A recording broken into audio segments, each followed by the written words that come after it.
Ni telefon yang nampak macam iPhone tapi bukan iPhone dan harga dia bawah 1,500 je.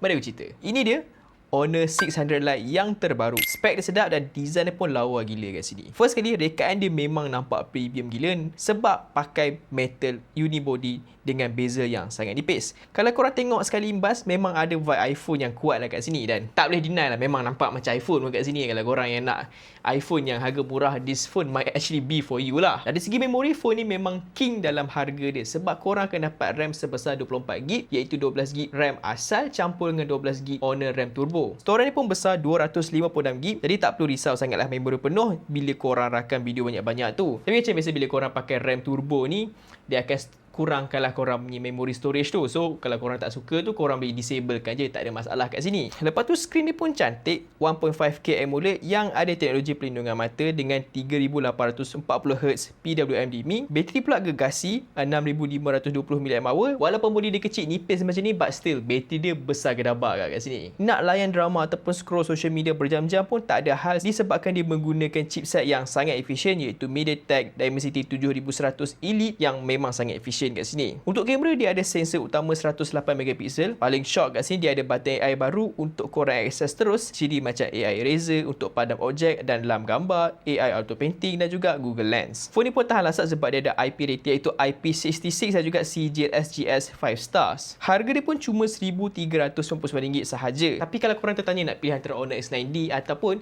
telefon ni, cuba tulis kat komen section tu. Mungkin aku akan buat reply video, but persoalan kat sini, yay or no untuk telefon ni? Cuba tulis kat comment section tu. Apa pendapat korang?